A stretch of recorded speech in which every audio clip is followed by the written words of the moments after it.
इस वर्ष की जो नवरात्रि है इसमें माँ भगवती का आवाहन गज पर हो रहा है, यानी हाथी आम भाषा में कहते हैं। और भगवती का जो विसर्जन है तो विसर्जन में भी भगवती का वाहन जो है गज ही है। पूजा पाठ का। देखिए, श्रद्धा से सबसे बड़ी चीज है कि श्रद्धा और विश्वास ये आध्यात्म की दो मजबूत नींव है।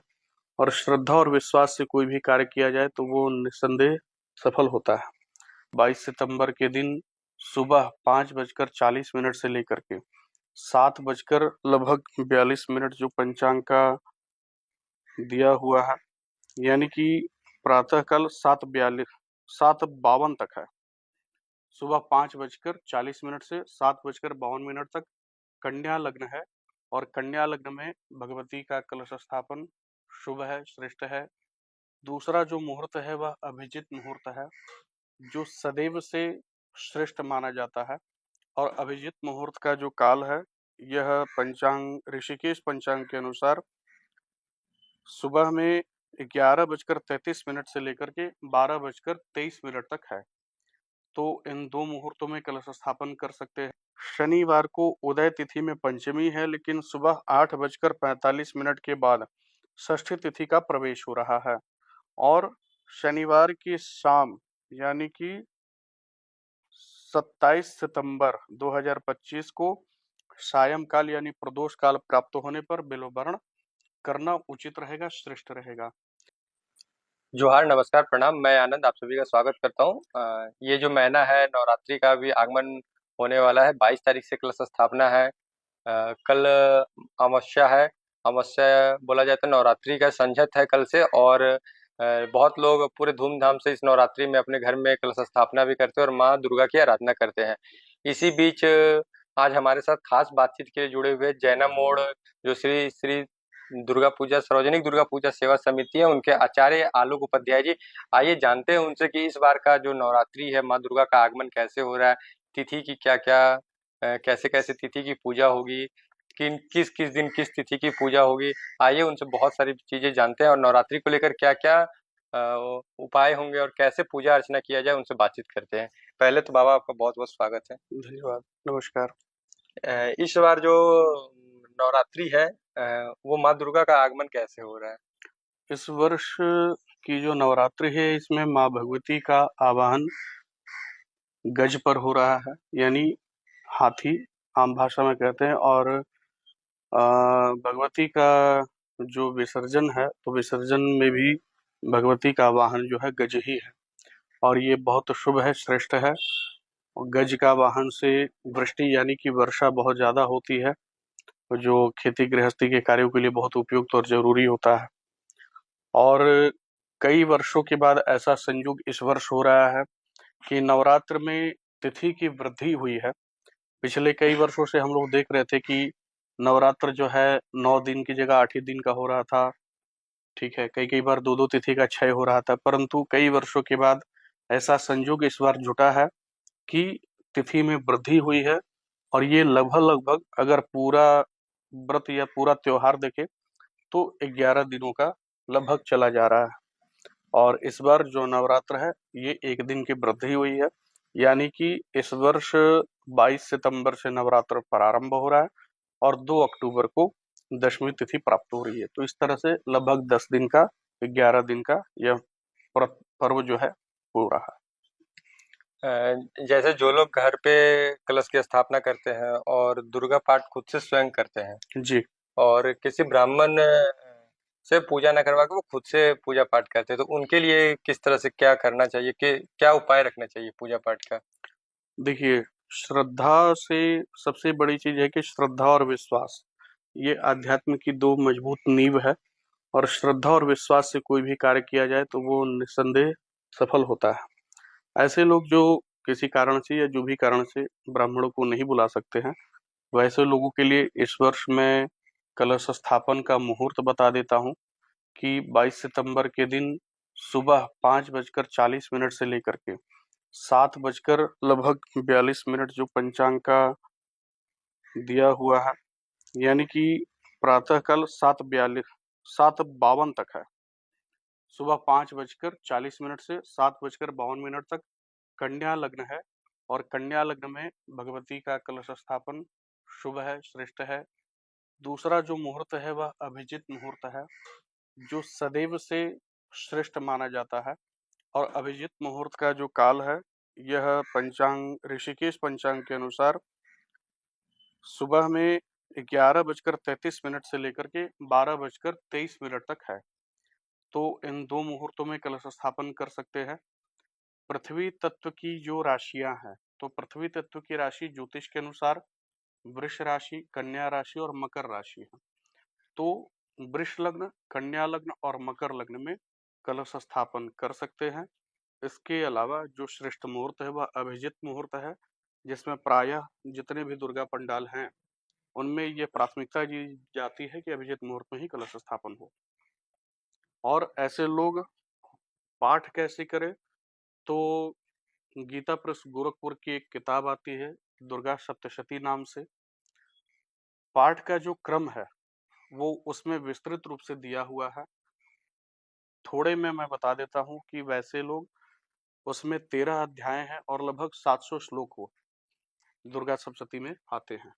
तो पहले दिन से कील कवच अर्गला शापोद्धार यानी कि सप्तशती को ब्रह्मा वशिष्ठ विश्वामित्र इन तीनों ऋषियों ने श्रापित किया हुआ है, क्योंकि कलिकाल में हम लोग आए दिन देखते हैं प्राचीन काल में कि जितने भी पूर्व काल में राक्षस होते थे वो भी तपस्या करते थे, साधना करते थे, महादेव या ब्रह्मा जी को प्रसन्न करके वरदान प्राप्त करते थे। तो ये बात हमारे ऋषियों को बहुत पहले से पता थी और वो भविष्य को लेके काफी सचेत थे।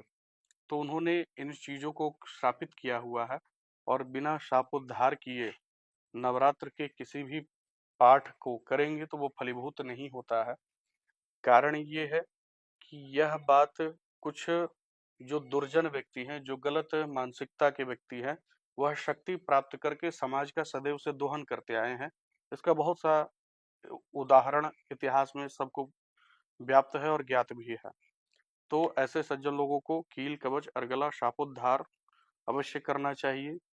अगर संभव हो और 3-4 घंटे, कम से कम 2 से 3 घंटे आसन पर बैठ सकते हैं, तो 13 अध्याय का पाठ अगर संस्कृत का उच्चारण शुद्ध आता हो तो ठीक है, अन्यथा हिंदी में ही उसको आप line by line Gita Press Gorakhpur की सप्तशती की किताब है, उसमें भाषा टीका किया हुआ है हिंदी में, उसको भी पढ़ करके कर सकते हैं। या तो प्रत्येक दिन पहला, दूसरे दिन 2, तीसरे दिन 3, इस तरह से करके वृद्धि कर सकते हैं, या फिर एक-एक अध्याय करके और अंतिम समय में सारे अध्याय को कंप्लीट कर लें। अंत में क्षमा प्रार्थना और सिद्ध कुंजिका का पाठ जरूर करना चाहिए। इस बार जैसे आपने बताया कि माँ दुर्गा भगवती का आगमन गज पे यानी हाथी पे हो रहा है, जी। तो ये 10 दिन के बाद ये फिर वापसी जाती है, तो इनका वापसी किस चीज़ से हो रहा है? किस चीज़ पे वो वापसी जा रही है? जी, तो मैंने इस बात को भी शुरू में ही कहा, आगमन भी गज पर है और विसर्जन भी जो है भगवती का जो गमन है वह भी गज पर ही है, यानी हाथी पर आ रही और हाथी पर ही जा भी रही है। तो आगमन और गमन दोनों ही अच्छा फल देने वाला है, ये देश और राष्ट्र के हित के लिए। और कुछ सरस्वती की जो पूजा है, वो तिथि में क्या विशेष है और किस तिथि की वृद्धि हो रही है? जैसा कि देखिए, चूंकि डिजिटल जमाना है तो डिजिटली पंचांग मेरे मोबाइल पे सामने है और उसको खोल करके ही मैं बात कर रहा हूँ, क्योंकि अक्सर कभी कभी होता है कि टंग स्लिप कर गया या दिमाग से कुछ डेटा जो, चूंकि ये सारा न्यूमेरिकल डेटा है तो प्रत्येक तिथि का डेटा एग्जैक्टली याद करना कठिन है, तो इसीलिए मैंने पंचांग खोल के ही रखा है। और इस वर्ष चतुर्थी तिथि की वृद्धि होने के कारण नवरात्र में 1 दिनों की वृद्धि हो रही है। चतुर्थी गुरुवार को 24 घंटे यानी पूरा 60 दंड यानी कि 24 घंटा भोग है। उसके बाद गुरुवार अंग्रेजी दिनांक 25 सितंबर और 26 सितंबर की सुबह शुक्रवार को 6:40 तक चतुर्थी तिथि होने के कारण इस नवरात्र के जो कार्य क्षेत्र, जो कालखंड है, इसमें वृद्धि हो रही है। उसके बाद षष्ठी बेलवरण जो हमारे हाँ। पूर्वोत्तर राज्यों में बहुत मुख्य माना जाता है कि दो चार कुछ पूजन है जो अ, क्षेत्रीय रीति रिवाज में उसकी काफी मान्यता और प्रधानता है और इनमें उदय तिथि नहीं देखी जाती। इनमें तिथि का विशेष महत्व है, यानी कि वह खास तिथि रहते हुए ही उन कार्यों को संपादित कर लिया जाता है, जिसमें सबसे पहला चरण षष्ठी बेलवरण का है। और बेलवरण बिल्वाभिमंत्रण शाम के समय षष्ठी तिथि रहने पर ही की जाती है और यह इस वर्ष शनिवार को उदय तिथि में पंचमी है, लेकिन सुबह 8:45 के बाद षष्ठी तिथि का प्रवेश हो रहा है और शनिवार की शाम यानी कि 27 सितंबर 2025 को सायंकाल यानी प्रदोष काल प्राप्त होने पर बिल्ववरण करना उचित रहेगा, श्रेष्ठ रहेगा। बिल्व अभिमंत्रण के बाद अगला जो क्रम है भगवती के पूजन का, उसमें गंगा आवाहन नवपत्रिका आवाहन किया जाता है। तो नवपत्रिका प्रवेश में यह सप्तमी तिथि के रहते हुए की जाती है और सप्तमी तिथि इस वर्ष रविवार के दिन यानी कि अंग्रेजी दिनांक 28 सितंबर 2025 दिन रविवार सुबह 10:43 के बाद और सोमवार को दोपहर 12:30 बजे तक सप्तमी तिथि है। तो इसमें सुविधा अनुसार सप्तमी तिथि के रहते हुए ही गंगा आवाहन नवपत्रिका आवाहन कर लेना है, पूजा कर लेनी चाहिए। इसके बाद महानिशा पूजा आती है। एक अन्य जो इसका क्रम है जो क्षेत्र में इसकी काफी प्रधानता है, तो यह महानिशा पूजा जो है नवपत्रिका प्रवेश के बाद रात्रि काल में उसका पूजन होता है। तत्पश्चात संधि पूजन जब अष्टमी समाप्त होती है और नवमी प्रारंभ होती है, तो जिस समय से वह तिथि प्रारंभ होती है, अष्टमी का समापन और नवमी का प्रारंभ होता है, उस तिथि को कंजक्शन टाइम अंग्रेजी में कह सकते हैं और इस टाइम को ही संधि काल कहा जाता है। उसी समय भगवती उग्रचंडा की विशेष पूजा होती है, जो भक्तों को विशेष लाभदायी और उनके मनोकामनाओं को पूर्ण करने वाली होती है। और इस वर्ष संधि काल जो है, अच्छा एक खास बात इससे पहले और बता दूं कि जो महाअष्टमी का व्रत है, ये बहुत कॉमन आता है कि अष्टमी का व्रत कब करें। तो अष्टमी का जो व्रत है यह 30 सितंबर दिन मंगलवार को होगा। इस दिन 1:44 तक अष्टमी तिथि है और 1:44 के बाद नवमी का प्रारंभ हो जाएगा। तो जैसा संधि काल का वर्णन मैंने किया, तो 1:15 से लेकर 2:15 बजे के बीच में संधि पूजा को संपन्न कर लेना है, यानी वह समय समाप्त हो और नवमी का प्रारंभ हो, इस कालखंड में उग्रचंडा की पूजा हो जानी चाहिए।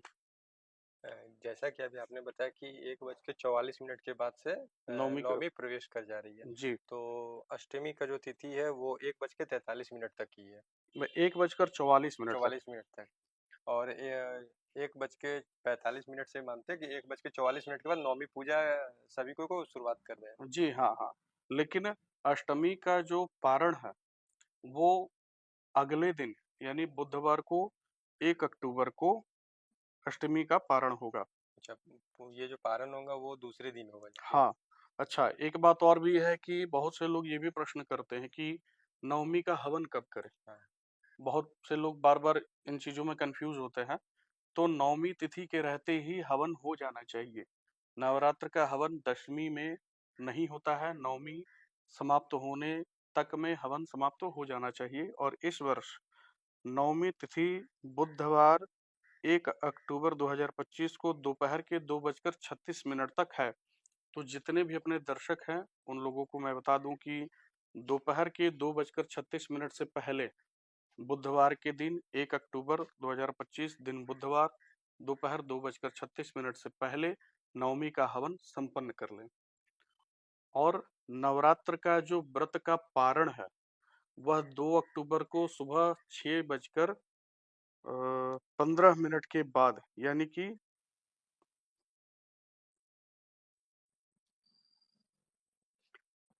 सुबह में 6:15 बजे के बाद वह व्रत का पारण कर लेंगे, क्योंकि श्रवणा नक्षत्र में ही भगवती का विसर्जन होता है और वह श्रवणा 6:14 दिन गुरुवार सुबह में उसके बाद प्रारंभ हो रहा है। श्रवणा नक्षत्र गुरुवार को होगा और विजयादशमी भी उसी दिन प्राप्त होगी। उससे पहले भगवती अपराजिता का पूजन, शमी पूजन, नीलकंठ दर्शन आदि किया जाता है। यदि आपको और भी इससे जुड़ी कोई विशेष बात हो तो आप पूछ लें। और आप ही बता सकते हैं इस पूजा के संदर्भ में यह है कि श्रद्धा और भक्ति बहुत महत्वपूर्ण होती है।